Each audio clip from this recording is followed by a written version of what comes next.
他是唯一一个面瘫而不被喷的演员，特效渣到连5毛钱都不配拥有，打斗场面全都是用文字表达，观众却看得津津有味。我叫王大锤，不用多久我就会升职加薪，当上总经理，出任 CEO， 迎娶白富美，走上人生巅峰。想想还有点小激动。当初谁也想不到，这样一部低成本无厘头的网剧会成为当年网络上的一匹黑马。虽然它每周只更新1集，每集只有短短的5分钟，却成为无数网友快乐的源泉。作为主角，王大锤以一个屌丝的身份，被迫穿梭在一个个无厘头的事件里，吸引了很多人的关注，可以说是火遍全网。可如今的他为何突然就销声隐匿了？今天我们来揭秘王大锤如何从屌丝走向人生巅峰。王大锤原名罗洪明，1988年出生于山东一个普通家庭。因为很喜欢郑渊洁和他的书籍白客，于是他在大学便将白客作为自己的艺名。其实小时候白客并没有从事艺术的想法，那时受日本动漫足球小将的影响，白客一心只想踢足球，可惜因为家境普通，他无法走上专业球员的集训之路。不过他却另辟蹊径，决定成为一名足球解说员。好在母亲对他的选择很是支持，还特地借钱把他送去了大城市，专门学习发声和形体。2006年，白客顺利地考进了中国传媒大学南广学院，主修播音。也正是在大学期间，白客和室友的无意之举，不仅让他们出了名，也彻底改变了白客的人生方向。2010年，临近毕业前，白客和宿舍的配音兄弟决定留下一些特殊的纪念，他们组成了一个叫做 CUCN 201的配音团。CUCN 是学校名称的缩写，201是寝室门牌号码。他们用着20块钱的劣质话筒，把宿舍间流通的热梗融入台词，给搞笑漫画日和配音。你也许没有看过这部动漫，但一定听过这些风靡网络的热词。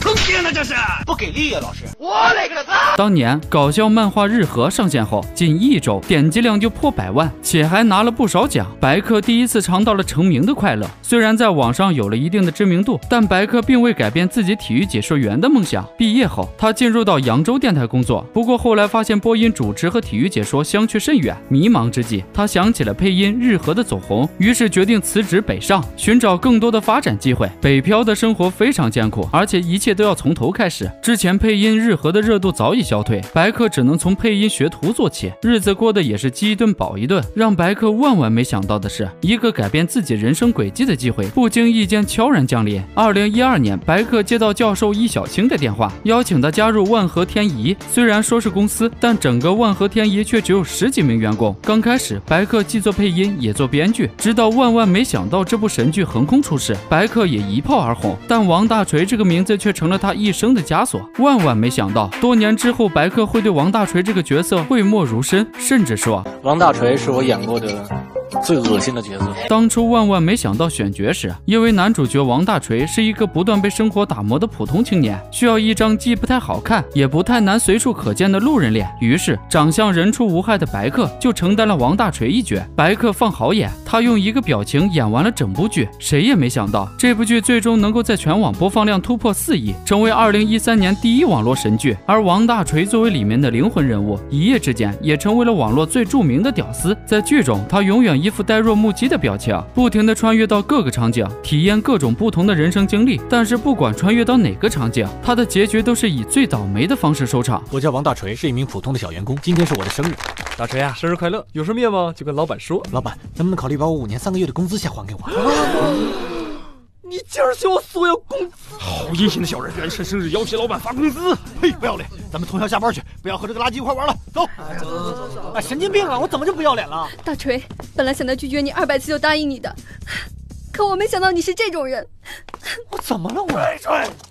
老板给你工作是信任你，让你加班是看重你，不发工资是磨练你，你怎么就想不通呢？锤他吧，别气坏了身子，我们就当没有这个儿子。啊，大锤，你被开除了。我们要那种不思进取、只想得到的员工。干得漂亮！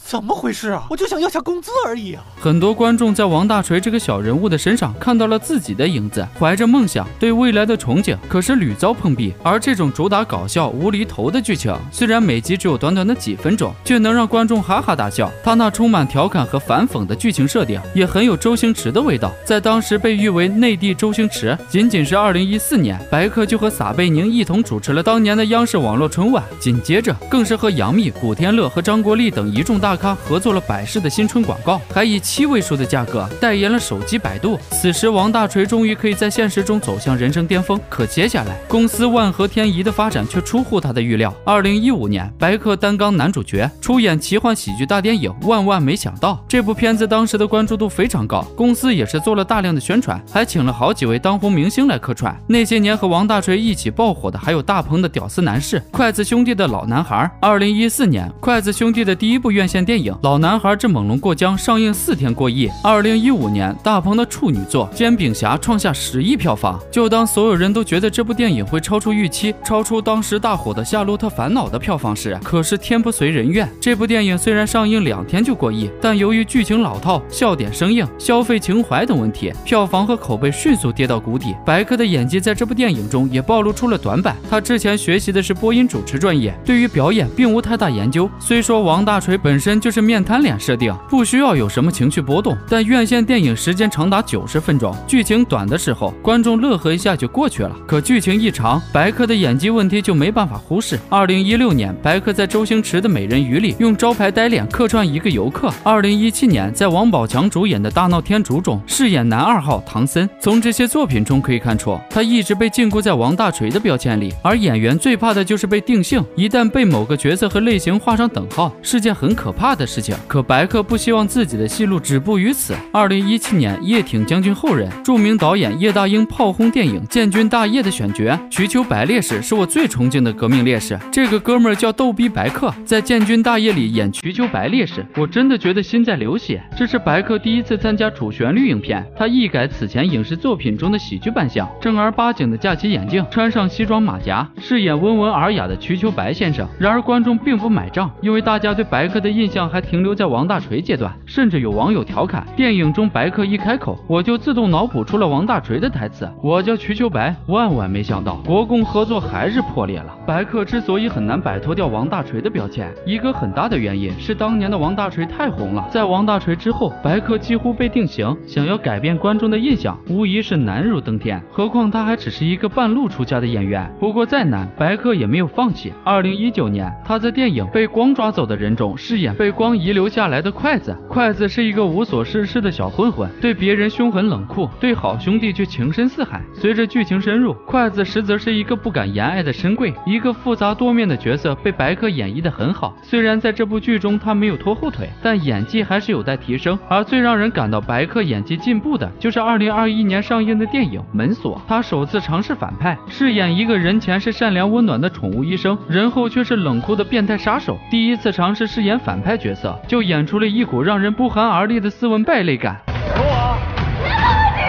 我让你抽我！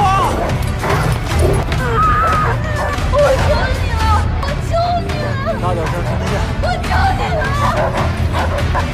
我求你了！万万没想到，王大锤变成了王坏锤，以至于后来在发布会被主持人调侃。白客先生扮演的那个郑老师，女孩一定要防范这一类的。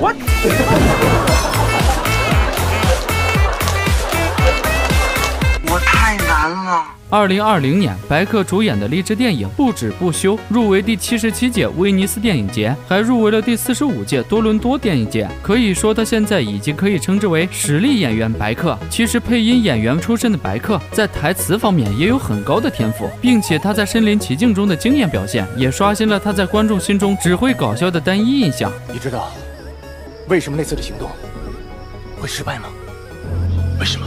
因为有人打了个电话给八面佛，告诉他有个内鬼要终止交易，结果八面佛动用雇佣兵把他的儿女救了。阿伟已经死了，你听什么偶像？这时人们才发现，原来白客是真正的宝藏男孩。很多网友可惜他的演技再出色，也难以摆脱王大锤的影响。可白客对此已经释然，他清楚的知道自己已经足够幸运。而对他而言，演员终归只是一份工作，只是工作的场所变成了流光溢彩的演艺圈。我的工作就是每个角色的人设。对我来说，除了片场的工作之外的事儿，都是我在配合我这工作的衍生产品。正是这种把演员当工作的心态，给了他一种不较劲儿但认真的态度。只是要成为实力派演员，白客仍旧有很长的路要走。相信这样一个有才华的人，迟早有一天会有出头之日。视频结束，喜欢明星故事的可以关注我，别忘了点赞转发。我们下期再见。